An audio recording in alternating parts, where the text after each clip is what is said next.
আল্লাহ সুবহানাহু তাআলা বলেন, ওয়াকাদা রাব্বুকা আল্লা তা'বুদু ইল্লা ইয়াহু ওয়া বিল ওয়ালিদাইনি ইহসানা।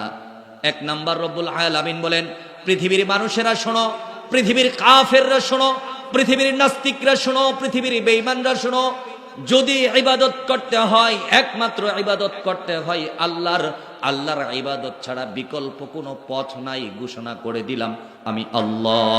চিৎকার করে বলুন সুবহানাল্লাহ। ওয়া বিল ওয়ালিদাইনি ইহসানা, আমি আল্লাহর ইবাদত করার পরে তোমার উপরে রব্বুল আলামিন সবথেকে বড় যেই বিষয়, ওয়া বিল ওয়ালিদাইনি ইহসানা, তুমি সন্তান হিসেবে পিতামাতার উপরে সদ্ব্যবহার করবা। আমি রব্বুল আলামিন, তুমি সন্তান মুনাফিক হতে পারো, কাফের হতে পারো, বেঈমান হতে পারো, হিন্দু হতে পারো, বৌদ্ধ হতে পারো, খ্রিস্টানও হতে পারো, আমি পৃথিবীর সমস্ত গোলামের জন্য পিতামাতার খেদমত করাকে ফরজ করে দিলাম। আমার ভাইরা, আমি আপনাদেরকে আগেই বলেছি, একজন মানুষ যেরকম সমুদ্রের পানি খেয়ে শেষ করতে পারে না, পিতামাতার খেদমতের ওয়াজ করেও আমি আপনাদেরকে বুঝাইতে পারবো না। আমার সাথে সাথে আওয়াজ দিয়ে জবান খুলে কথা আজকে শুনতে হবে, মন ভরে আমার সাথে কথা বলতে হবে। একটু বুঝে থাকলে বলুন, একটা নামাজ কাফেরের উপরে ফরজ নাকি শুধু মুসলমানের উপরে ফরজ? রোজা এটা কি কোনো কাফেরের উপরে ফরজ নাকি শুধু মুসলমানের উপরে ফরজ? হজ করা, বাইতুল্লাহ শরীফ জিয়ারত করা, এটা কি কোনো হিন্দু বৌদ্ধের উপরে ফরজ নাকি একমাত্র ওয়ানলি ওয়ান শুধুমাত্র মুসলমানের উপর ফরজ করেছেন কে?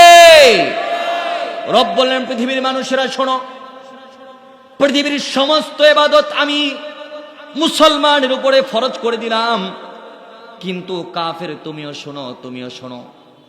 ও নাস্তিক, আমি আল্লাহকে বিশ্বাস করো না, তুমিও শোনো, তুমিও শোনো। ও বৌদ্ধ, তুমি নবী রাসূল পয়গম্বরকে বিশ্বাস করো না, তুমিও শোনো। ওয়াবিল ওয়ালিদাইনি ইহসানা, আমি আল্লাহ গোটা পৃথিবীর সমস্ত ধর্মের মানুষের উপরে তার পিতা মাতার সম্মান করাকে ফরজ করে দিলাম। তাহলে আমাদের এক নম্বর দায়িত্ব হলো পিতা মাতাকে কি করতে হবে? ইহসান করতে হবে, সম্মান করতে হবে। রব্বুল আলামিন বলেন, আল্লাহ সুবহানাহু তাআলা কুরআনুল কারীমের মধ্যে বলেন, ওয়াবিল ওয়ালিদাইনি ইহসানা, সন্তানের এক নম্বর দায়িত্ব হলো পিতামাতার প্রতি সৎ আচরণ করতে হবে। ফরজ করেছেন কে?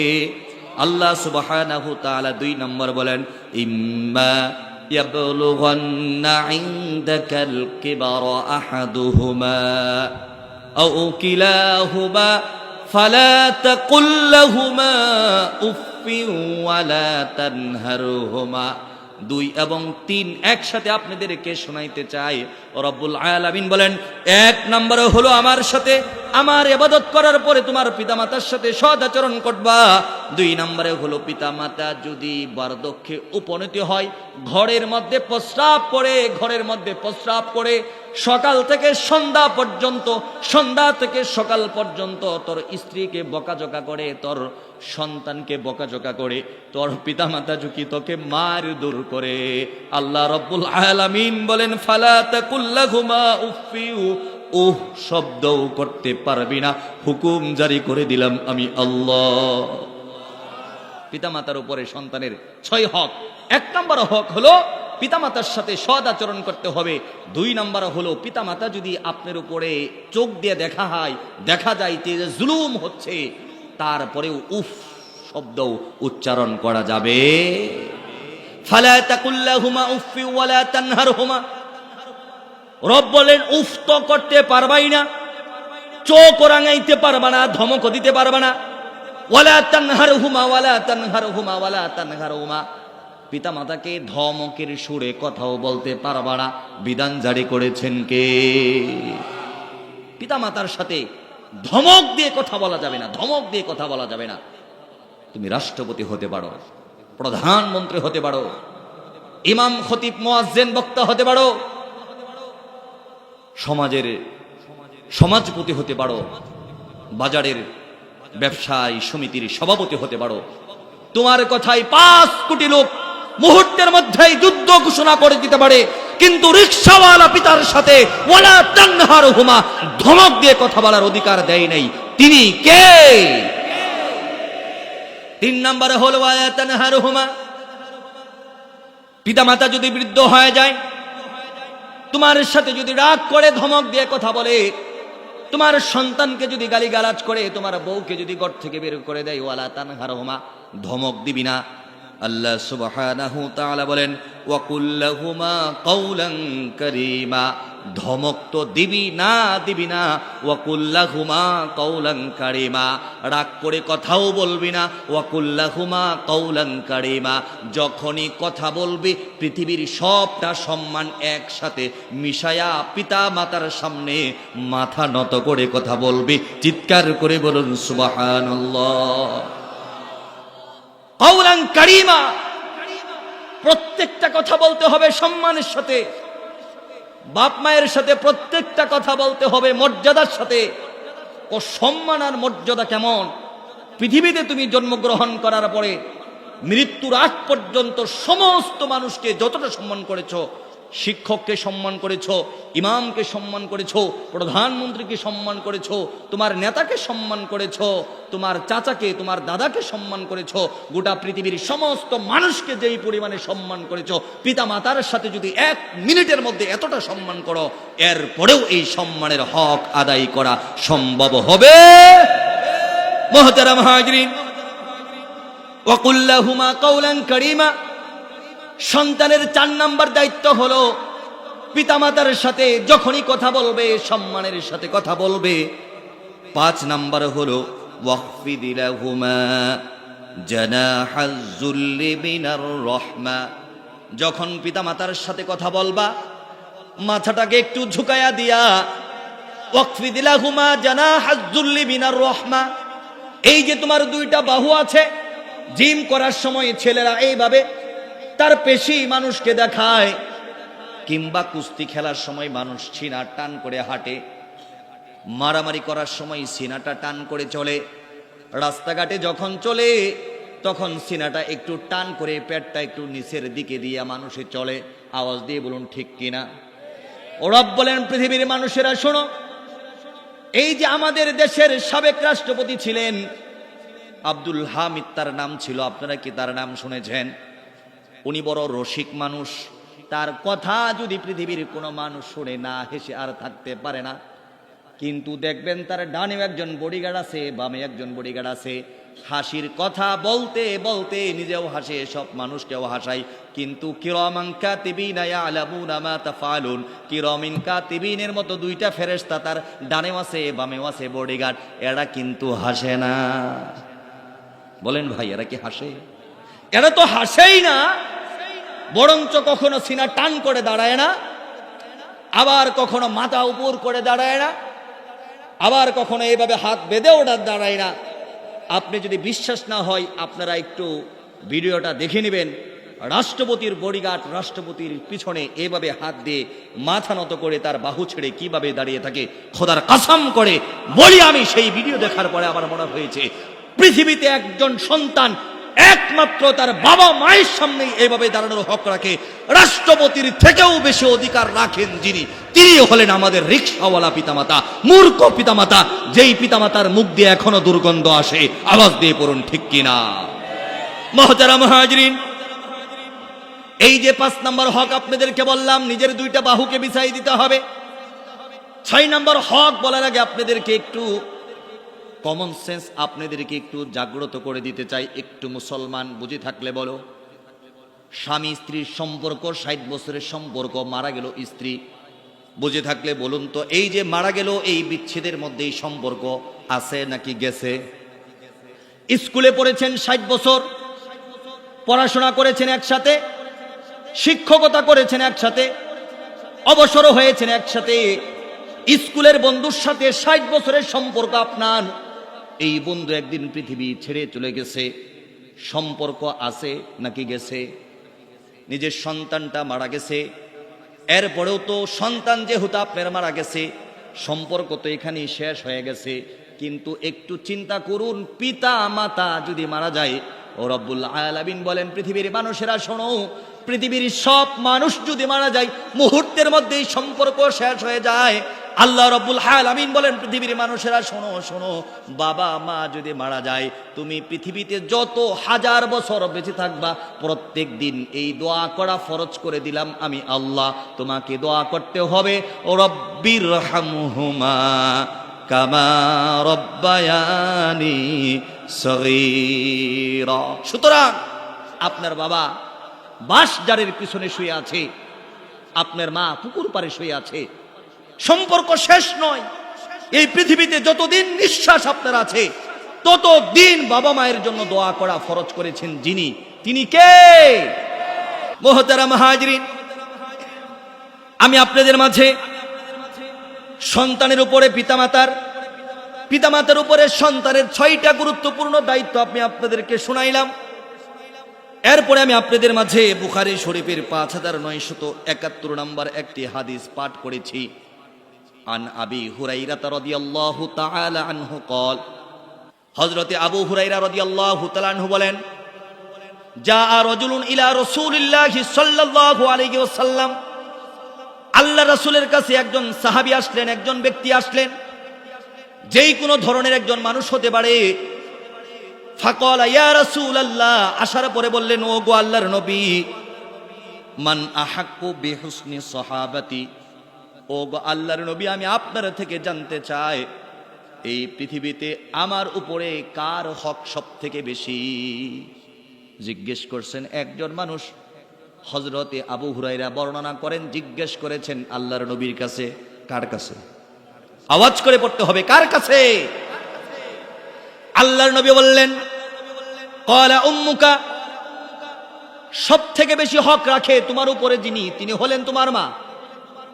লোকটা আবার জিজ্ঞেস করেন, ক্বালা সুম্মা মান, তারপরে হক কে বেশি রাখে? আল্লাহর নবী বললেন, ক্বালা উম্মুকা, এরপরেও তোমার মা তোমার উপরে হক, এর থেকেও সব থেকে বেশি রাখে, গোটা পৃথিবীর সব থেকে বেশি। লোকটার মন খারাপ হয়ে গেল। 2বার জিজ্ঞেস করলাম, 2বারই শুধু মায়ের নাম বললো। বাপ কি আমাদের জন্য কষ্ট করে না? আওয়াজ করে বলুন, কষ্ট করে না? এরপরে লোকটা মনটা খারাপ করে আবার জিজ্ঞেস করলো, ইয়া রাসূলুল্লাহ, ক্বালা সুম্মা মান, তারপরে কে বেশি হক রাখে? রাহমাতুল লিল আলামিন, আল্লাহর নবী বলেন, ক্বালা উম্মুকা, তোমার মাই তোমার উপরে হক রাখে 3বার। লোকটা মাথাটা নত করে মনটা খারাপ করে বলেন, ক্বালা সুম্মা মান, তারপরে কে বেশি হক রাখে? আল্লাহর নবী বলেন, ক্বালা আবুকা। চিৎকার করে বলুন সুবহানাল্লাহ। মুহতারাম হাজরিন, এখন জানার বিষয় হলো আল্লাহর নবী রাহমাতুল লিল আলামিন 3বার মায়ের মর্যাদা কেন বর্ণনা করলেন? একটু বুঝে থাকলে বলুন। আল্লাহর নবী যেহেতু বলেছেন গোটা পৃথিবীর সমস্ত মানুষের থেকে, এমনকি নিজের বাবার থেকে মায়ের হক 3 গুণ বেশি। বলেন না ভাই, কয় গুণ বেশি? আওয়াজ করে পড়তে হবে, কয় গুণ বেশি? আমি যদি আপনাকে বুঝাই দেন মায়ের হক তো 3 গুণ বেশি বাবার থেকে, আপনার তো বিশ্বাস নাও হতে পারে। বিজ্ঞান থেকে যদি বলি তাও তো বিশ্বাস না হতে পারে, কিন্তু আল্লাহ রাব্বুল আলামিনের কোরআন থেকে যদি বলি তাহলে তো অবিশ্বাসের কোনো কথাই নাই। আওয়াজ দিয়ে বলুন ঠিক কিনা? আল্লাহ সুবহানাহু তাআলা বলেন, শোনো শোনো পৃথিবীর মানুষেরা, আল্লাহর নবী আমার নবী পিতার থেকে মায়ের হক 3 গুণ বেশি কেন বর্ণনা করলেন? আমি আল্লাহ এর তাফসীর করতে চাই, আমি আল্লাহ এর জবাব দিতে চাই। কারণ মানুষে জবাব দিলে তোমার বুঝে আসতেও পারে, নাও আসতে পারে, তুমি মানতেও পারো, তুমি নাও মানতে পারো। আমি আল্লাহ কুরআনুল কারীমের মধ্যে আয়াত নাজিল করে মায়ের সম্মান বাবার থেকে 3 গুণ বেশি কেন তা বর্ণনা করে দিলাম। চিৎকার করে বলুন সুবহানাল্লাহ। আল্লাহ সুবহানাহু তাআলা সূরা আহকাফের 15 নম্বর আয়াতে বলেন, ওয়াসাইনাল ইনসানা বিওয়ালিদাইহি ইহসানা হামালাতহু উম্মুহু কুরহা ওয়া ওয়াদাআতুহু কুরহা ওয়া হামলুহু ওয়া ফিসালুহু 30 শাহরা। পৃথিবীর মানুষেরা শোনো শোনো, আমার নবী বলেছেন মায়ের গুণ 3বার বেশি। আমি আল্লাহর কুরআনুল কারীমের সূরা আহকাফের 15 নম্বর আয়াতের দিকে তাকাও। আমি আল্লাহ রাব্বুল আলামিন 3টা কারণ বর্ণনা করে দিছি। চিৎকার করে বলুন সুবহানাল্লাহ। 1 নম্বর কারণ হলো ওয়াসাইনাল ইনসানা বিওয়ালিদাইহি ইহসানা হামালাতহু উম্মুহু কুরহা।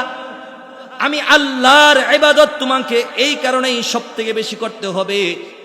এরপরে পিতা মাতার সাথে সৎ আচরণ করতে হবে। কেন করতে হবে শোনো, হামালাতহু উম্মুহু কুরহা, মা তোমাকে কষ্ট করে 10 মাস 10 দিন পেটে ধারণ করে। বুঝে থাকতে বলুন, হামালাতহু উম্মুহু কুরহা, কষ্ট করে তিনি তোমাকে পেটে ধারণ করেছে। এই পৃথিবীতে বাবারা আমাদেরকে অনেক কষ্ট করেছে আমাদের জন্য। আমি তো এমন বাবাও ট্রেনের মধ্যে উঠে দেখেছি মানুষের জুতার দিকে তাকিয়ে থাকে মুচি বাবা। বলেন তো ভাই, আমার বাবা মুচি নয়, আপনার বাবাও তো মুচি নয়, কিন্তু আমাদের সমাজের অনেক বাবা কি আছে না, মুচি জুতা কালি করে। আওয়াজ দিয়ে বলুন ঠিক কিনা? ট্রেনের মধ্যে উঠবেন, দেখবেন শুধু আপনার জুতার দিকে তাকিয়ে থাকে। একটু কি চিন্তা করেছেন? আপনার জুতার দিকে তাকিয়ে থাকে আর বলে স্যার কালি করবেননি, স্যার কালি করবেননি। তার মানে প্রমাণ হয়ে যায় এই বাবা তার সন্তানের জন্য মানুষের জুতা মুছতেও দ্বিধা বোধ করেন না।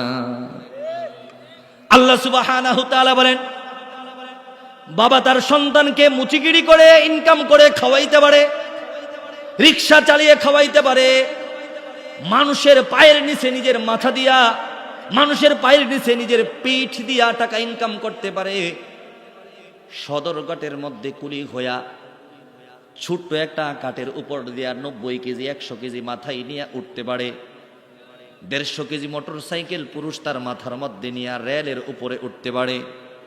আল্লাহর কসম করে বলুন তো, আল্লাহ সুবহানাহু তাআলা বলেন মায়ের গুণ এক গুণ কেন বেশি শোনো, হামালাতহু উম্মুহু কুরহা, বাবা মুচিগিরি করে সন্তানকে খাওয়াইতে পারে, সন্তানের জন্য মোটর সাইকেল মাথায় নিয়ে কুলিগিরি করতে পারে, কিন্তু বাবা সন্তানকে পেটে ধারণ করতে পারে না।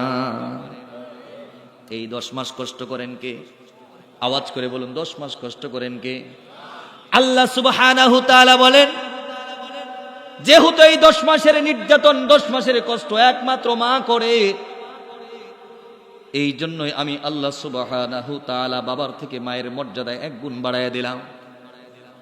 আমার নবী এই জন্যই প্রথমে বললেন ক্বালা উম্মুকা, ও পৃথিবীর মানুষ শোনো। আমার নবী 2 বারের সময় কেন বললেন ক্বালা উম্মুকা? কারণ হলো আমি রব্বুল আলামিন কোরআনুল কারীমের মধ্যে বলেছি ওয়াদাআতহু কুরহা, এই যে বাবা পৃথিবীতে সন্তানের জন্য কত কষ্ট করে, কত কষ্ট করে। ওয়াদাআতহু কুরহা, কিন্তু সন্তানের মায়ের যখন প্রসব ব্যথা শুরু হয়ে যায়, বাবা প্রবাসে সন্তানের জন্য মরা গাদা টেনে টেনে হেসরায়া হেসরায়া পরিষ্কার করতে পারে, ডাস্টবিন থেকে ময়লা তুলে খাইতে পারে, কিন্তু রব্বুল আলামিন বলেন ওয়াদাআতহু কুরহা, কোন পিতা তার সন্তানকে প্রসব ব্যথার যন্ত্রণা সহ্য করতে পারে না। আওয়াজ দিয়ে বলুন ঠিক কিনা? রব্বুল আলামিন বললেন পৃথিবীর মানুষেরা শোনো, মায়ের গুণ 2 বার কেন বেশি? কারণ মা তো সন্তান পেটে নেয়। 16 বছর বয়সের মেয়েটার বিয়ে হয়েছে। আপনাদের সমাজে কি এমন একটা মেয়েও নাই যে 16 বছরে বিয়ে? আওয়াজ করে পড়তে হবে, 16 বছরে বিয়ে, এমন মেয়ে কি নাই? আমরা বাঙালি মানুষ 16 বছর কেন, আমরা তো কখনো কখনো আমাদের মেয়েদেরকে 13 বছরেও বিয়ে দেই। 16 বছর 15 বছর 14 বছর বয়সের মেয়েটা বাচ্চার মা হবে, এমন মা কি আমাদের সমাজের মধ্যে নাই? মায়ের পেটের মধ্যে সন্তান 10 মাস 10 দিন হয়ে গেছে, বাবা বিদেশে চাকরি করে, কিংবা বাবা গার্মেন্টসে চাকরি করে, কিংবা বাবা ড্রাইভার, সকালবেলা ঘর থেকে গাড়ি নিয়ে বের হয়ে গেছে, রাত যখন 1টা বাজে মায়ের প্রসব ব্যথা শুরু হয়ে গেছে। এই মায়ের বয়স মাত্র 14, 15, 16 বছর, ছোট মানুষ, পেটে 4 বছর, পেটে 4 মাস 4 কেজি ওজনের বাচ্চা। এই মায়ের যন্ত্রণা তো আর শেষ হয় না। প্রসব ব্যথা তো মা সহ্য করতে পারে না। বাবাও কাছে নাই, মাও কাছে নাই, দাত্রীও কাছে নাই, ডাক্তারও নাই, নার্সও নাই। রব মায়ের সম্মান কেন বাড়াই দিলেন? মুসলমান ভাইরা একটু শোনো, মা তার 2টা হাত বিছানার মধ্যে শক্ত করে চাপ দিয়ে ধরেছে, জিহ্বাটা 4-6 আঙ্গুল বের করে দিয়া কামড় দিয়া চিৎকার করে রবকে ডাকে আর বলে, রব্বুল কারীম, আমার স্বামী তো আজকে আমার মাথার পাশে নাই, আমার বাবাকেও তো গ্রামে রেখে এসেছি, মাকেও রেখে এসেছি, শ্বশুর শাশুড়িও তো আজকে আমার পাশে নাই, ঢাকা শহরে 10 তলা ফ্ল্যাটের মধ্যে আমি ভাড়া থাকি, আমার তো শরীরের প্রসব ব্যথা শুরু হয়ে গেছে। ও রব্বুল আলামিন 15-16 বছর বয়স আমার প্রথম সন্তান হবে, 4 কেজি ওজনের সন্তান তো আমি জন্ম দিতে পারবো না। ও রব্বুল আলামিন আমার জীবনের বিনিময়ে তুমি আমার সন্তানকে পৃথিবীতে বাঁচায় রাখো। চিৎকার করে বলুন সুবহানাল্লাহ। বলেন মায়ের 1 নাম্বার গুণ হলো মা সন্তানকে 10 মাস পেটে ধারণ করে। মায়ের 2 নাম্বার গুণ হলো এই সন্তান যখন পৃথিবীতে বের হয়, গোটা পৃথিবীর সমস্ত বিজ্ঞান পরীক্ষা করেছে, একজন মানুষের 60টা হাড় যদি একসাথে ভাঙে যতটা ব্যথা অনুভব হয়, মায়ের প্রসব ব্যথার সময় তার থেকে বেশি ব্যথা অনুভব হয়। আওয়াজ দিয়ে বলুন সুবহানাল্লাহ।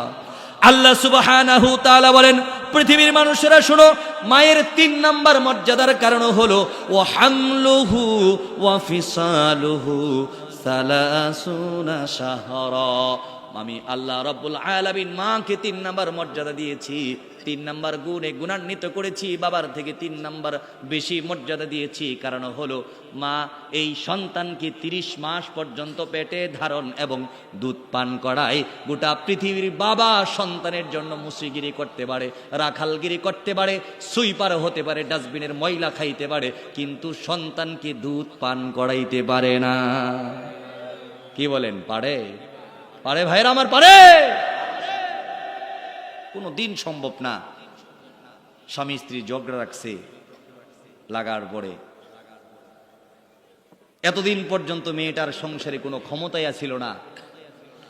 সারা দিন সকালবেলা লাথি বেদা খায়া সময় পার হইতো।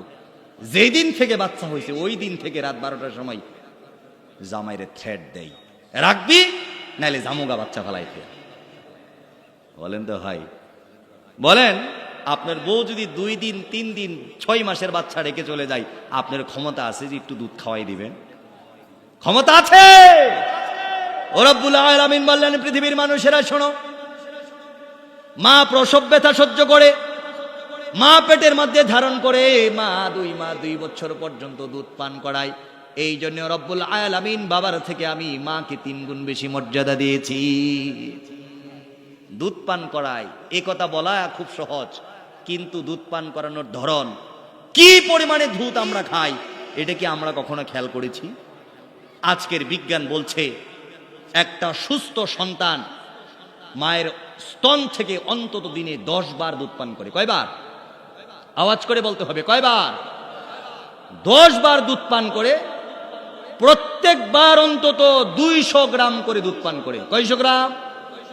আচ্ছা ভাইয়ের আমার, 10 বার যদি একটা সন্তান তার মায়ের স্তন থেকে দুধ পান করে, প্রত্যেকবার যদি 200 গ্রাম করে দুধ পান করে, তাহলে একটা সুস্থ সন্তান মায়ের স্তন থেকে দিনে 2 কেজি দুধ পান করে। কয় কেজি? আচ্ছা 10 বার পান করে, এই কথা বিজ্ঞান বলছে, আপনারা শুনলেন, আমিও বললাম। আপনারা কি কখনো নিজের বউকে জিজ্ঞেস করছেন, এই জরিনা বাচ্চা যে জন্ম দিলাম দিনে কয়বার দুধ খা, জিজ্ঞেস করছেন? আমি জিজ্ঞেস করেছিলাম আমার স্ত্রীকে। আমি বলেছিলাম, আমার স্ত্রী, বিজ্ঞান বলছে একটা সন্তান তার মায়ের স্তন থেকে 10 বার দুধ পান করে, তুমি কি বলো? আমার বউ হেসে দিয়ে বলেছিল, একটা সন্তান শুধুমাত্র রাত্রেই মায়ের স্তন থেকে অন্তত 10 বার দুধ পান করে। চিৎকার করে বলুন সুবহানাল্লাহ। আচ্ছা বিজ্ঞানের কথাই ধরে নিলাম, 10 বারের সময় প্রত্যেকবার যদি 200 গ্রাম করে দুধ পান করে, তাহলে দিনে হয় 2 কেজি দুধ। হিসাব করছেন?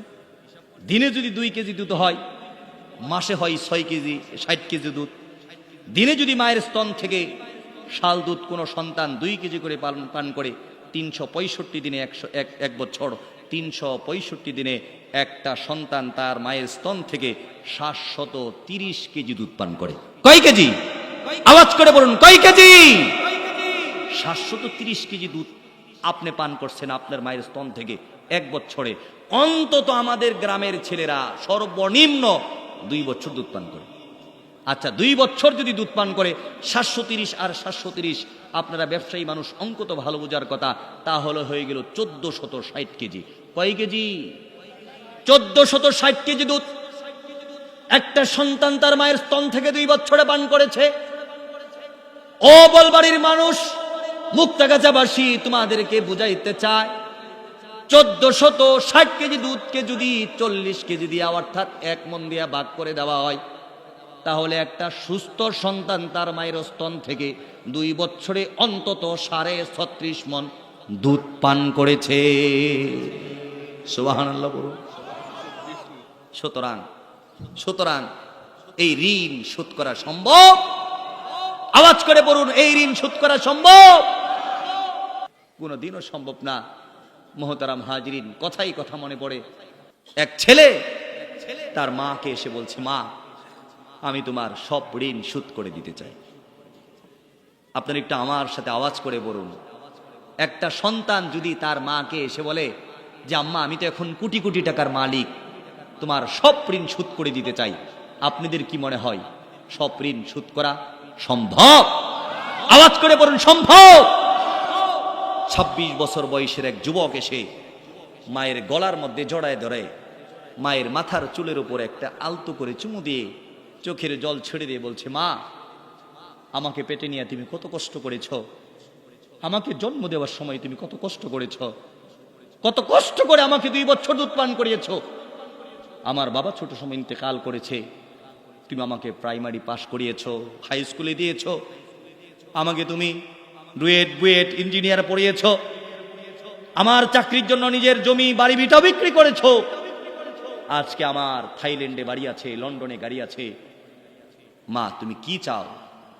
সিঙ্গাপুরে বাড়ি আছে, ঢাকাতে ফ্ল্যাট আছে, প্লট আছে, কি চাও তুমি? কিসের বিনিময় চাও? প্রয়োজন হলে আমার কলিজা কেটে দিব, প্রয়োজন হলে জীবনে বিবাহ করব না, এরপরেও বলো তুমি আমার ঋণ শোধ করবা কিনা, আমি তোমার ঋণ শোধ করে দিতে চাই। আচ্ছা, যুবক ছেলে মাকে জড়ায় ধরছে, মা তো চোখের জল ছেড়ে বলছে, খুকা তুই বড় বুকা, মায়ের ঋণ কি শোধ হয়? আওয়াজ করে বলুন, মায়ের ঋণ কি শোধ হয়? মায়ের ঋণ কখনো, মা বলছে, সন্তান মায়ের ঋণ কখনো শোধ হয় না। ছেলে তো এমন ধরা ধরছে, এখন মাথা ছাড়া পায়ে ধরছে, বলতেছে, আম্মা আপনি শুধু বলেন কি চান, কি খাবেন, কি পরবেন, আর কি চান, আমার কলিজা চান দিয়ে দিব। মা চোখের জল ছেড়ে দিয়ে বলেন, খোকারে মায়ের ঋণ তো শোধ করা সম্ভব নয় রে খোকা, সত্যি কি মায়ের ঋণ শোধ করে দিবি? হ্যাঁ মায়ের ঋণ শোধ করে দেব। মা বললেন, খোকা মায়ের ঋণ যদি শোধ করে দিতে চাও তাহলে বাজারে গিয়া আমার জন্য নরম পাকা দেখে 2টা সবরি কলা নিয়ে আসবা। কি কলা? সবরি কলা আপনারা চিনেন, বেশি পাকলে নরম হয়, বেশি পাকলে এমন নরম হয় পচা আলুর মতো একবারে তুলতুল হয়ে যায়। সবরি কলা যেরকম একটু মিষ্টিতা হয়, আবার বেশি পাকলে একেবারে পচে যায়। ছেলে চিন্তা করতেছে, এতদিন মনে করছিলাম মা তো আতফাগলা, এখন তো দেখি মা পুরাই গেছে, ঠিক না ভাইরা? ছেলে বললেন, মা এই বুঝি তোমার অন্তরের মধ্যে আছে, থাইল্যান্ডে বাড়ি, লন্ডনে গাড়ি, বসুন্ধরাতে ফ্লট, আর তুমি চাইতেছো দেখি 2 টাকার কলা। যুবক মানুষ, 1000 কোটি টাকার মালিক, হাঁটতে হাঁটতে বাজারে গেছে, লম্বা 2টা কলার ছড়া আর 2 বালতি দুধ আনছে। কাজের মেয়ের হাতে উঠায় দিয়ে বলছেন, কাজের মেয়ে মাকে সারাদিন দুধ দিয়া গোসল করাইবি আর সারাদিন সারা রাত শুধু কলা খাওয়াইবি। মায়ের ঋণ শোধ করে দিতে চায়। রাত যখন 12টা বাজে, ছেলেটা শুয়ে শুয়ে মোবাইল টিপে, মা দরজার মধ্যে ঠুকা দিয়ে বলেন, খোকা আমি তো তোমার কাছে 2টা কলা চাইছিলাম, এত কলা আনলা কেন? আম্মা তোমার ঋণ শোধ করার জন্য আনছি। মা 2টা কলা এনে একেবারেই নরম সন্তানের হাতের মধ্যে উঠাই দিয়ে বলছেন, বাবা আজকে এই কলা 2টা তোর বিছানার পাশে নিয়ে ঘুমাইবি, সকালবেলা আমাকে ফেরত দিবি। সন্তান চিন্তা করতেছে, এতক্ষণ ভাবছিলাম মা পুরা পাগল, এখন তো দেখি পাবনা পাশ করে আইছে আরো আগেই, ঠিক না ভাইরা? সন্তান 2টা কলা বুকের মধ্যে নিয়ে আবারও মোবাইল চালানো শুরু করে দেয়। রাত যখন 2টা বাজে, সন্তানের ঘুম চোখে চলে আসে। সন্তান তখন লাফ দিয়ে উঠে বসে পড়ে, মা তো আমার পাগল নয়, মা তো আমাকে 2 বছর দুধ পান করাইছে, প্রসব ব্যথা সহ্য করেছে, পেটে নিয়েছে, 10 মাস মা আমাকে যত্ন করে রেখেছে, আমি তো নরম কলার মতোই পচা ছিলাম, দুর্বল ছিলাম। আজকে যদি কলা বুকের উপরে রাখি, কলা যদি নষ্ট হয়ে যায়, মায়ের পরীক্ষায় তো আমি ফেল করে দেব না, আজকে ঘুমাবো না। 3টা বাজে বান্ধবীকে ফোন দেয়, বান্ধবী নাম্বার ব্ল্যাক লিস্টে ফালাই দিছে। বন্ধু বান্ধবকে ফোন করে, তোর কি কাম নাই, 3টার সময় ফোন করেস কেন? ঘুমাইতে আজকে হবে না, আজকে সজাগ থাকবো। বুকের উপরে কলা নিয়ে মোবাইল টিপে, কখনো কখনো মোবাইল দাঁতের উপরে লাগে, আবার কখনো কপালের উপরে লাগে। লাফ দিয়ে ঘুমাইতে ঘুমাইতে লাফ দিয়ে জাগ্রত হয়ে যায়। কোন সময় ঘুমায় গেছে নিজেও খবর পায় না। মসজিদের মাইকে আজান হয়ে যায়, আসসালাতু খায়রুম মিনান নাওম। মা এসে দরজার মধ্যে টুকা দিয়া বলে, না খোকা দরজা খোল। ছেলে লাফ দিয়ে উঠছে, যুবক মানুষ। কলা কোথায় পাবে? কলা খুঁজে, কলা তো আর দেখা যায় না। কলা আর পাবে কোথায়? কলা তো বিছনার সাথে একেবারে চ্যাপটা হয়ে পানি হয়ে গেছে। যুবক মানুষ ঘুমাইছে, পাগলের ঘুম, লাফ দিয়ে উঠছে, উইঠা দেখে কলা তো নাই, কলার খোসাও নাই। এমন কি নিজের লঙ্গিটাও টাইলসের নিচে পড়ে গেছে। লঙ্গিও গেছে, কলা তো গেছে, খোসাও গেছে, লঙ্গিও গেছে। খুকা লাফ দিয়ে উঠে লঙ্গি নিয়ে কোমরের মধ্যে গিয়ে দেয়। দরজা খুলে মায়ের পায়ের পাশে বসে দুইটা হাত দিয়ে মায়ের পা জড়িয়ে ধরে বলেন, মা, থাইল্যান্ডে বাড়ি থাকতে পারে, লন্ডনে গাড়ি থাকতে পারে, ঢাকাতে ফ্ল্যাট থাকতে পারে, মা 24টা ঘন্টা তোমাকে দুধের সমুদ্রে গোসল করাইতে পারি। রব্বুল আলামিন তোমার যে খেদমত আমার উপরে ফরজ করেছে, মা, আমার বুঝার বাকি নাই, সেই খেদমত আমি আদায় করতে পারি না। মুহতারাম হাজরিন, শুধু এইটুকু নয়, আমার সমস্ত ভাষা দিয়ে আমি আপনাকে মায়ের মর্যাদা বুঝাইতে পারবো না। আল্লাহর রাসূলের কাছে একজন সাহাবী আসলেন। আসার পরে বলছেন, ইয়া রাসূলুল্লাহ, ইয়া হাবিবাল্লাহ, আমি তো আমার মায়ের ঋণ শোধ করে দিছি। কি বলছে? আমি আমার মায়ের ঋণ শোধ করে দিছি। আরে ভাই, কথা বুঝেন তো? সাহাবী বলছে, আপনার মতো আমার মতো সাধারণ মানুষ নয়, আল্লাহর নবীর সাহাবী এসে বলছে, ওগো নবী, আমি আমার মায়ের ঋণ শোধ করে দিছি। রাসূল বলেন, সাংঘাতিক ব্যাপার, আমি আমার দুধ মায়ের ঋণ পর্যন্ত শোধ করতে পারলাম না, আর তুমি তোমার জন্মদাত্রী মায়ের ঋণ শোধ করে দিছো, কেমনে সম্ভব? সাহাবী চোখের জল ছেড়ে দিয়ে বলেন, ইয়া রাসূলুল্লাহ, আমার মা বড় বৃদ্ধা, 80 বছর বয়স, তার ওজনেও তার 80 কেজি। 10টা বছর যাবৎ ঘরের মধ্যে প্রস্রাব করে, ঘরের মধ্যে পায়খানা করে। ও গো আল্লাহর নবী, আমার মা একদিন আমাকে কানে কানে বলেন, খোকারে, 80 বছর বয়স, আমার ঘরের মধ্যে প্রস্রাব করি, পায়খানা করি, আমার বড় শখ, আমার বড় আশা, আমি রব্বুল আলামিনের কাবা শরীফটা তওয়াফ করতাম, হজ করতে চাই। এখন তো বিমান আছে, রেলগাড়ি আছে, তখন তো বিমান নাই, রেলগাড়িও নাই। ও গো আল্লাহর নবী, আমার মাকে সাথে সাথেই একটা ঝুড়ির মধ্যে ভরে, ট্রের মধ্যে ভরে 80 কেজি ওজনের মাকে মাথার মধ্যে নেই। 1-2 কিলোমিটার নয়, প্রায় 150 কিলোমিটার দূরে আমার ঘর থেকে কাবা। আমি কাবা শরীফের মধ্যে মাকে মাথার মধ্যে নিয়ে গেলাম। আমার পা ফুলে ফুলে রক্ত বের হয়ে যায়। মরুভূমির মধ্যে, আমার তো জুতাও নাই, আমি গরিব মানুষ। ও গো আল্লাহর নবী, যখন মাকে কাবা শরীফ তওয়াফ করাইয়া দিলাম, আবার যখন মাকে মাথার মধ্যে বড়ে নিজের ঘরের মধ্যে ঢুকাইয়া দিলাম, মা চোখের জল ছেড়ে রবের কাছে হাত তুলে বলেছেন, রব্বুল আলামিন, সন্তানের দাবি তো কখনো শেষ হয় না, কিন্তু আমি মা আমার সন্তানের উপরে এত বেশি খুশি, আমার সন্তানের ঋণ আমি মাফ করে দিছি।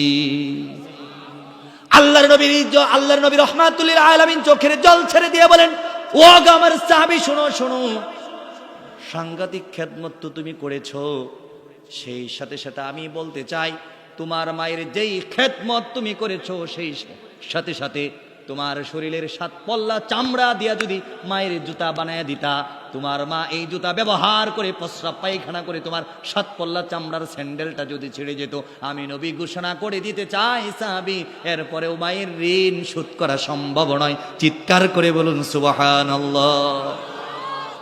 বুঝানোর কোনো ভাষা তো আমার নাই, কোনো ভাষা তো নাই। মুহতারাম হাজরিন, এটা তো সাহাবীর মায়ের কথা, এর আগেও বললাম আমাদের মায়ের কথা, কিন্তু একজন ইহুদি মায়ের কি সম্মান। বুখারীর হাদিস খুলে দেখো, হযরতে আবু হুরায়রা রাদিয়াল্লাহু তাআলা আনহু আল্লাহর নবীর দরবারে এসে উপস্থিত হয়ে গেল। আল্লাহর নবীর দরবারে এসে নিজের জামাটা খুলে দিল, মাথাটা নত করে পিঠটা দেখাইলেন। আল্লাহর নবী পিঠের মধ্যে হাত বুলায় দেখেন আবু হুরায়রার পিঠ ক্ষত বিক্ষত, চাবুকের আঘাতে কেটে কেটে টুকরা টুকরা হয়ে রক্ত টপ টপ করে পড়ে। আল্লাহর নবী রাগ হয়ে গেলেন, আবু হুরায়রা তুমি সহজ মানুষ, সরল মানুষ, এইভাবে তোমাকে কে মারছে আমাকে বলো। আবু হুরায়রা চোখের জল ছেড়ে দিয়ে বলেন, ইয়া রাসূলুল্লাহ, এইভাবে আমাকে পৃথিবীর কোনো শত্রু মারে নাই। যেই মা আমাকে 10 মাস 10 দিন পেটে ধারণ করেছে, সেই মা আমাকে মেরেছে কেন আমি আপনার দরবারে আসি, এটা তার সহ্য হয় না। রহমাতুল লিল আলামিন নবী চোখের জল ছেড়ে দিয়ে বলেন, আবু হুরায়রা রে, আমি তো নবী হতে পারি, তোর মায়ের বিচার করার ক্ষমতা রাখি না। চিৎকার করে বলুন সুবহানাল্লাহ। আবু হুরায়রা বলেন, ইয়া রাসূলুল্লাহ, ইয়া হাবিবাল্লাহ, আমি এই কথা বলছি না আপনি আমার মায়ের বিচার করুন। ও গো আল্লাহর নবী, আমি এই কথা বলছি, আপনি উমরের ইসলামের জন্য দোয়া করেছেন, উমর ইসলাম ধর্ম গ্রহণ করেছে, আপনি কি আমার মায়ের জন্য একটু হাত উঠাইতে পারেন? ও গো আল্লাহর নবী, আমি চাই আপনি আমার মায়ের জন্য দোয়া করুন। নবী মুস্কি হাসি দিয়া বলেন, আবু হুরায়রা, তোর মায়ের বিচার করার ক্ষমতা আমার নাই, কিন্তু দোয়া করার ক্ষমতা আছে। দুইটা হাত উঠাইছে নবী রহমাতুল লিল আলামিন। আবু হুরায়রা রাদিয়াল্লাহু তাআলা আনহু পাগলা ঘোড়ার মতো দৌড় দিছে। পিছন থেকে আবু বকর রাদিয়াল্লাহু তাআলা আনহু জামা টান দিয়ে ধরে। আবু হুরায়রা থামে না। উমর বলেন, আবু হুরায়রা সুজা মানুষ, তুমি এত জোরে দৌড়াও কেন? আলীও পিছনে দৌড়াই, উসমানও পিছনে দৌড়াই। আবু হুরায়রা বলেন, শোনো শোনো, আমার ইহুদি মায়ের জন্য আল্লাহর নবী হাত উঠাইছে, আমি দেখতে চাই নবীর হাত আল্লাহর আরশে আগে পৌঁছে নাকি আমি দৌড়াই আমার মায়ের কাছে আগে পৌঁছি। আপনারা ইতিহাস জানেন, আবু হুরায়রা দরজার মধ্যে টুকা দেওয়ার সাথে সাথেই মা ভিতর থেকে আওয়াজ দিচ্ছে, বাবা আবু হুরায়রা এসেছো, আমাকে গোসল করা নিয়ে চলো মুহাম্মদের দরবারে। চিৎকার করে বলুন সুবহানাল্লাহ। মায়ের হক রব্বুল আলামিন 3 বার বলেছেন, এমনিই তো বলেন নাই। আমি আপনাদেরকে আমার সমস্ত অযোগ্যতাগুলো একসাথে করে দিল, কিঞ্চিত পরিমাণে মায়ের হক বুঝাই শেষ করতে পারবো না। আরো একটা সহিহ হাদিস আপনাদেরকে শোনাইতে চাই। আল্লাহর নবীর কাছে একজন সাহাবী আসছে, আসার পরে বলছে, আরাদতু আন আকযা ইয়া রাসূলুল্লাহি সাল্লাল্লাহু আলাইহি ওয়াসাল্লাম, ও গো আল্লাহর নবী, আমি জিহাদের ময়দানে যেতে চাই। আস্তাশিরুকা, আপনার কাছে পরামর্শের জন্য এসেছি, আমি জিহাদে যেতে চাই, জিহাদে গিয়া শাহাদাত বরণ করে জান্নাতটা কিনে নিতে চাই। রাসূল জানতেন তার বিদ্যা মা আছে ঘরে। রাসূল বললেন, তোমার ঘরে কি তোমার মা নাই? ইয়া রাসূলুল্লাহ, নাম, আমার মা আছে আমার ঘরে। আল্লাহর নবী বলেন, আলজিমহা ইন্নাল জান্নাতা ইনদার রিজলিহা, জিহাদের ময়দানে যেতে হবে না, অসুস্থ মায়ের খেদমত করো। আমি নবী ঘোষণা করে দিলাম, ইন্নাল জান্নাতা ইনদার রিজলিহা, সেই জান্নাত রব রেখে দিয়েছেন তোমার অসুস্থ মায়ের পায়ের নিচে। চিৎকার করে বলুন সুবহানাল্লাহ। কোন ভাষা দিয়ে বোঝাবো সেই অসুস্থ বৃদ্ধা 80 বছর বয়সের মাকে শনিবারে বড় ভাইয়ের ঘরে, রবিবারে মেজু ভাইয়ের ঘরে, বুধবারে ছোট ভাইয়ের ঘরে, বৃহস্পতিবারে পাশের বাড়িতে বোন বিয়ে দিয়েছেন, বোনের ঘরে এভাবে খাবার বন্টন করে দেন। একটা বৃদ্ধা মায়ের খাবার 7 ভাই 7 দিন ভাগ করে দেন। অথচ এই মা আপনাদের 60টা বাচ্চাকে একসাথে গোসল করাইছে, এই মা 60টা বাচ্চাকে একসাথে ঘুম পড়াইছে। মা যখন ঘুমিয়ে গেছে 7 ভাই 7 সময় সারা রাত মাকে ডাকেছেন। কেউ ডেকেছে প্রস্রাব করার জন্য, কেউ ডেকেছে পায়খানায় যাওয়ার জন্য, কেউ তো টিভি দেখে আইসা পুকুর পাড় থেকে ডাকছে, আম্মা ভয় লাগে, আম্মা হারিকেন নিয়ে বের হয়ে যাও, খোদার কসম করে বলুন। আবার কেউ ডেকেছে মায়ের দুধ পান করার জন্য। মা সারা রাত্রের মধ্যে একবারও কখনো রাগ করে না, আর ডাকবি না, ঘরের মধ্যে প্রস্রাব করবি। খোদার কসম করে বলুন, পৃথিবীর কোন ইহুদি, নাসারা, হিন্দু, বৌদ্ধ, খ্রিস্টান মা আছে সন্তানকে ধমক দিয়ে বলছে যে আর ডাকবি না? আওয়াজ করে বলতে হবে, এমন কোন মা পৃথিবীতে আছে? কিন্তু এমন জামাই বউয়ের অভাব নাই। বুঝলেন না কথা? একটু সহজে বুঝাইয়া বললেই বুঝবেন। ধরেন রাত বাজে 12টা, হঠাৎ করে আপনার কয়েল নিভে গেছে, আপনি বউরে ডাকতেছেন, হ্যাঁ হ্যাঁ হট হট হট, ও কি হয়েছে? কয়েল যে নিভছে এটা একটু ধরাই দিবি না?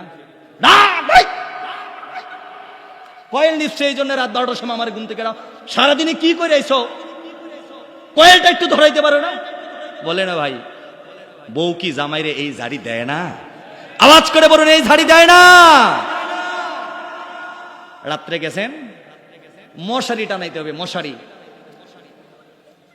এখন আপনি বউ শুয়ে ঘুমায় পড়ছে, আপনি যা মাত্র শুইলেন, আর কইতেছেন এই ময়না, এই সান, এই স্বর্ণ, একটু উইটটা মশারিটা টানাওছে। আর বউ কইতেছে তোমার কোনো আক্কল জ্ঞান আছে? সারা রাত বাচ্চা জ্বালাইছে, রাত 12টার সময় কোন দিকে টাস খেললে আইছো, এখন মশারির একটা কোনা খোলা, এটাও টানাইতে পারো না। খোদার কসম করে বলুন, এই মা স্বামীর জন্য মশারি টানাই দিতে পারে না, স্বামীর জন্য কয়েল ধরাই দিতে পারে না, এমন বেয়াদব মা সন্তানের জন্য সারা রাত প্রয়োজন হলে জাগতে পারে। আওয়াজ দিয়ে বলুন ঠিক কিনা? এই জন্য মায়ের ঋণ শোধ করা যায় না, শোধ করা সম্ভব নয়। মুহতারাম হাজরিন, এতক্ষণ তো মায়ের ঋণের কথা বললাম। অনেক বাবারা বসে আছে, হুজুর আমরা কি সন্তানের জন্য কিছু করি না? আওয়াজ দিয়ে বলুন, আমরা কি সন্তানের জন্য কিছু করি না? একটা সূর্য, এই মুসলমান আমার দিকে তাকাও, বাবা সন্তানের জন্য কি পরিমাণে মেহনত করে, অন্তর খুলে শোনো। একটা সূর্য ফজরের নামাজের 15-20 মিনিট পরে, আধা ঘন্টা পরে পূব আকাশে উদিত হয়। সূর্য যখন উদিত হয় খুব নরম মেজাজে, ঠান্ডা মেজাজে, একেবারেই হেসে খেলে মনের আনন্দে আস্তে আস্তে উদিত হয়। পেরেশানি নিয়ে উদিত হয় নাকি ঠান্ডা হয়ে উদিত হয়? এই সূর্য বেলা গড়াতে থাকে, ঘামতে থাকে, তাপ ছড়াতে থাকে। কখনো কখনো কোনো কোনো দেশে 60 ডিগ্রি সেলসিয়াস তাপমাত্রাও ছড়াই জমিন থেকে 13 কোটি উপরে। এত উপরে সূর্য, বিশাল তাপ ছড়াচ্ছে জমিনে। তাহলে উপরের অবস্থা কি? আবার সন্ধ্যাবেলা ক্লান্ত হয়ে সূর্য আস্তে আস্তে আস্তে আস্তে ঢলে পড়ে পশ্চিম আকাশে। একটু খেয়াল করে দেখো, আমি তো সন্তান আমার বাবাকে দেখেছি, ঘুম থেকে জাগ্রত হয়ে কখনো বাবাকে দেখতাম না, চলে গেছে তার কাজে। আবার যখন রাত্রে ঘুমাই যেতাম, আম্মা আব্বা কখন আইবো, আব্বা কখন আইবো, রাত্রে ঘুমাই গেছি, আব্বা আইছে, আবারও দেখি নাই। আমিও তো এখনো বাড়িতে যাই, আমি যাওয়ার পরে দেখি সন্তান ঘুমাই গেছে, আবার প্রয়োজনে কখনো ফজর নামাজ পড়ে আর বাড়িতে যাওয়া হয় না, চলে আসি। এরপরে আমার বউ ফোন করে বলে যে তোমার বাচ্চা কাঁদতেছে, কো আব্বা এখন আইলো না, আব্বা এখন আইলো না। একটা সূর্য যেরকম সকালবেলা ঠান্ডা মেজাজে ঘর থেকে বের হয়ে যায়, সন্ধ্যাবেলা ঠান্ডা মেজাজে নিরে ফিরে আসে, ঠিক বাবাও সকালবেলা সূর্যের মতো ঠান্ডা মেজাজে চলে যায়। সারাদিন রোদের তাপে পড়তে পড়তে পড়তে, রিক্সা চালিয়ে রিক্সা সামনে রেখে নামাজ পড়ে 2টা সিঙ্গারা খাবে, 4টা সিঙ্গারা খিদা পেটের মধ্যে হজম করে সন্তানের জন্য 30 টাকার মজা কিনে ঘরে ফিরে তিনি হলেন বাবা। আওয়াজ দিয়ে বলুন ঠিক কিনা? সুতরাং বাবা মোটর সাইকেল কিনে দেয় না, এই অভিযোগ আমাদের সবার আছে। কিন্তু বাবা কেন কিনে দেয় না? টাকা থাকার পরে, কোটি কোটি টাকা বাবার আছে। এই যুবক, তোমার বাবা আছে না কোটি টাকার মালিক, কিন্তু মোটর সাইকেল কিনে দেয় না? এমন নাডা, এমন কৃপণ বাবা কি নাই? আওয়াজ করে বলুন নাই? আরে ভাই, আমিও তো এক বাবার সন্তান, আমিও আমার বাবার কাছে ছাত্র জীবনে মোটর সাইকেল চেয়েছি। ও মোটর সাইকেল দিয়ে কি করতি? মূর্তি। ছেলেটা মোটর সাইকেল চায়, রাত যখন গভীর হয়ে যায়, মাটা তার বাবাকে বোঝাই, ছেলের বাবাকে বোঝায়, কি রে আব্দুল্লাহর বাবা, আব্দুল্লাহ 2 মাস ধরে ঠিক মতো বাড়িতে আসে না, খাওয়া দাওয়া করে না, মোটর সাইকেলের লাগিয়া। ওর মুখের বন্ধুর মোটর সাইকেল আছে, তার ছেলের মোটর সাইকেল আছে, তার মোটর সাইকেল আছে। আমার সন্তান যে একটা মোটর সাইকেল কিনে দিলে কি হয়? তোমার তো সন্তানের অভাব না, তোমার তো একমাত্র সন্তান, সম্পদের অভাব না। স্বামী রাত যখন 3টা বাজে স্ত্রীকে বুকের মধ্যে জড়ায় ধরে কপালের মধ্যে চুমু দিয়া বলেন, আমার স্ত্রী শোনো শোনো, আমারও তো কোটি কোটি টাকা আছে, সন্তানকে একটা মোটর সাইকেল কিনে দিতে ইচ্ছে করে, কিন্তু একবার খেয়াল করেছো, বিয়ে করেছি আমরা, 15 বছর পরে ছেলে হয়েছে, ছেলেটাকে যদি মোটর সাইকেল কিনে দেই, কোন ট্রাকের নিচে পড়ে যায়, আমরা নিঃসন্তানও হয়ে যাব। ছেলে কান্নাকাটি করে ঘরে ফিরবে, কিন্তু মোটর সাইকেল কিনে দিলে ছেলে নাও পাইতে পারে। এই জন্যই আমি মোটর সাইকেল কিনে দেই না। এক ছেলে কক্সবাজার ঘুরতে যাবে, বাবার কাছে 10,000 টাকা চেয়েছে। কয় হাজার টাকা বলেন না ভাই? কয় হাজার টাকা? বাবার কাছে 10,000 টাকা চেয়েছে। বলছে আব্বা, আগামী 5 তারিখে আমরা কক্সবাজার যাবো, 10,000 টাকা দেন। বাপ কইছে, এই যা, টাকা নাই, দিবই না। আমরাও জীবনে কত জাড়ি খাইছি, পৃথিবীতে নরম জায়গায় একটা, এটা হচ্ছে মা। বলে না ভাই? জীবনেও শুনি নাই বাপের কাছে টাকা আছে, কিন্তু মায়ের কাছে না থাকলেও আছে। কি বলেন? মায়ের কাছে না থাকলেও একটা ডিম বিক্রি করছে মা 5 টাকা। সন্তান পৃথিবীর কোনো জায়গায় টাকা পাইছে না, কোনো জায়গায় টাকা নাই, কেউ দেয় না, বাফেও দেয় না। মা 5 টাকা দিয়ে না, 5টা টাকা ছিল, একটা ডিম কিনছিলাম। আওয়াজ দিয়ে বলুন ঠিক কিনা? ছেলে তার বাবাকে বলছে, বাবা কক্সবাজারে ঘুরতে যাব, আমার 10,000 টাকা লাগবে, আগামী 5 তারিখে আমাকে যেতে দিতে হবে। ছেলেকে এমন ঝাড়ি দিছে, ছেলে রাগ করে বাড়িতে ফিরে না। আবার ছেলের মা রাত্রে 3টার সময় ওয়াজ করে। বউয়ের ওয়াজ সব সময় রাত্রে 3টার সময়। কয়টার সময়? কয়টার সময়?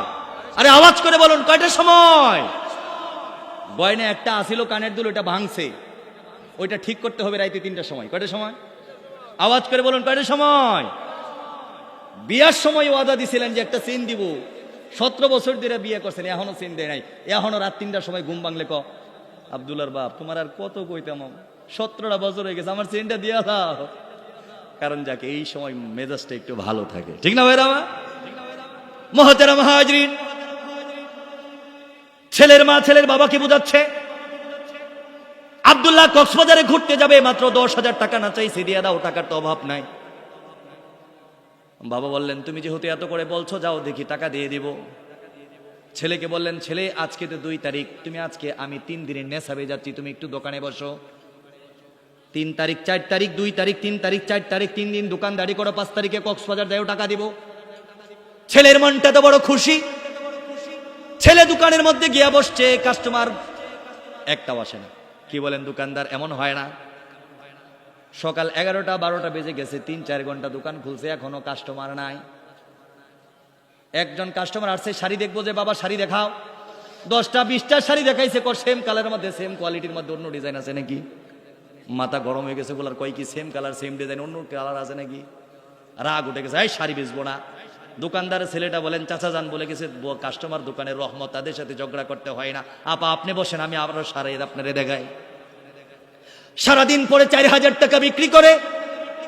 সময় তো কম, সংক্ষিপ্তে বলি, পরের দিন আবার দোকানে বসে বেচা কেনা নাই। সন্ধ্যার সময় একটা ছেলে একটা মেয়ে আসছে, আসার পরে বলেন, এটা নিব, ওটা নিব, ওটা নিব, ওটা নিব, কিচ্ছু নেয় না। এরপরে বলে, আপনার দোকান খ্যাত, কিচ্ছু ভালো জিনিস নাই, বাড়ি প্লাজা চলে যাব। ছেলে ভার্সিটি পরে রাগ হয়ে গেছে, ঘুষি মারবে দশা। কর্মচারী আইসা বলেন, ভাই যান, কাস্টমার দোকানের রহমত, কাস্টমারের সাথে বেয়াদবি করতে হয় না। 3 দিন হয়ে গেছে, 3য় দিনের মধ্যে একজনে 500 টাকার ভাঙতি নাই, একজনে 100 টাকার নোটের ভাঙতি নাই। 3 দিন পরে যখন বাবা বাড়িতে ফিরে আসছে, 10,000 টাকার একটা ভান্ডিল, 1,000 টাকা নোট আছে, 500 টাকা নোট আছে। জুতা বিক্রি করছে, কোন টাকার ওই টাকাও আছে, কোন টাকা ভাঙতি দিছে ওই টাকাও আছে। শাড়ি বিক্রি করার সময় একটা 200 টাকা নোট ছিল বাস করা, ও টাকাও দিছে, একটা কস্টিপ করা টাকা ও টাকাও দিছে। ছেলে 10,000 টাকা বান্ডিল হাতের মধ্যে পায়া, ছেলে টাকা বাবার হাতে তুলে দিছে। বাবা, আল্লাহর কসম করে বলি, বাবা এত কষ্টের টাকা দিয়া আমি কক্সবাজার গিয়া পানি দেখা উড়াইয়া দিতে পারবো না। বাবা বলছে, এত বেশি বুঝোস কেন, যাই ঘুরাইয়া। বাবা টেবিলে খানা খাইতে গেছে, ছেলেও পিছনে পিছনে গেছে।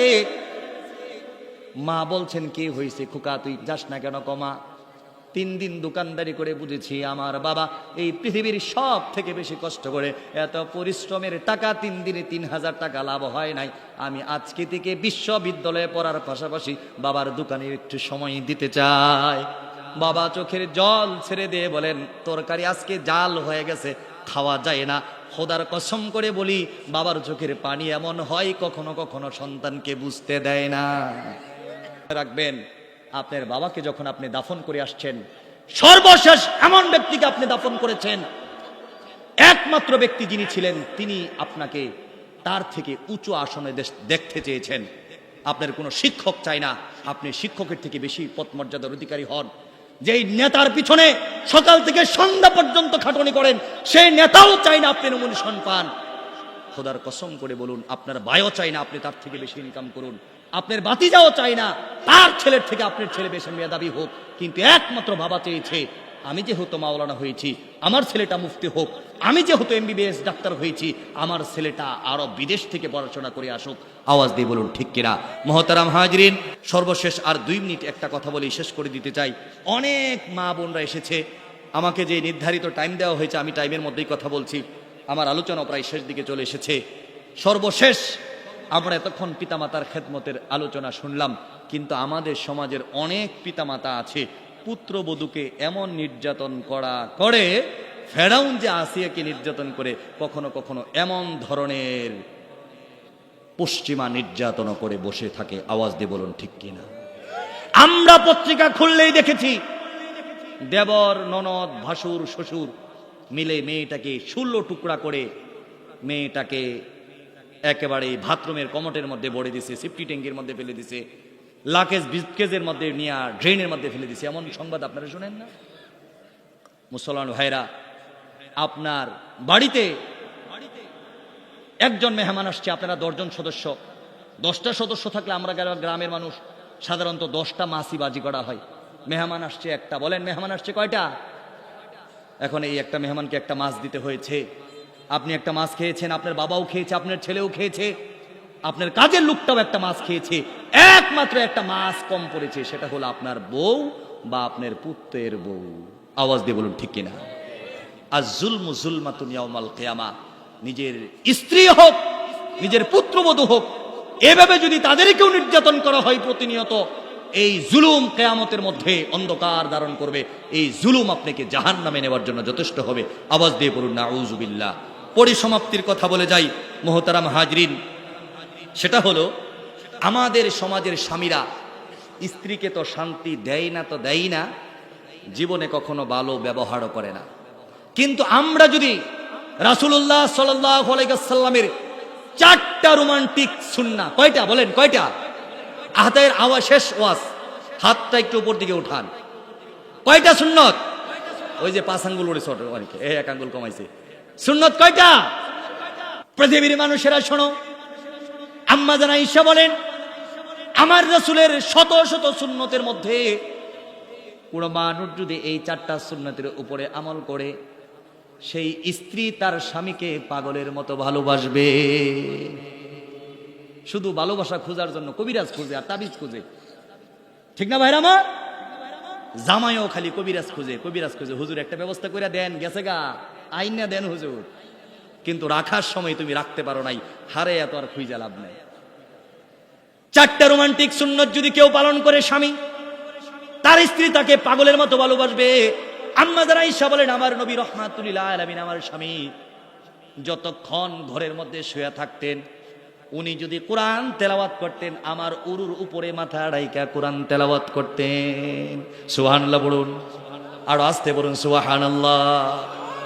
আপনারাও তো স্ত্রীর উরুর উপরে মাথা রাখেন, কিন্তু তখন তো কোরআন তেলাওয়াত করেন না, তখন বিড়ি টানেন। আওয়াজ দিয়ে বলুন ঠিক কিনা? রাসূল তার স্ত্রীর উরুর উপরে মাথা রেখা কোরআন তেলাওয়াত করছে, সংসারে শান্তি ছিল। আপনি আপনার হালাল বউয়ের উরুর মধ্যে মাথা রেখে বিড়ি টানেন আর সুখ খুঁজেন, আপনি পাগলা। আওয়াজ দিয়ে বলুন ঠিক কিনা? মুহতারাম হাজরিন, আবার হয় কি অনেক সময় কোরআন তেলাওয়াত তো পারে না, দুরূদ শরীফ পারে না, আয়াতুল কুরসি পারে না, সূরা ফাতিহা পারে না, না ভাইয়া গান কো। একটু চিন্তা করে বলেন তো, স্ত্রীকে ঘরের মধ্যে নিয়ে যদি কেউ কোরআন তেলাওয়াতের পরিবর্তে গান করে বিড়ি খায়, তার ঘরে শান্তি না।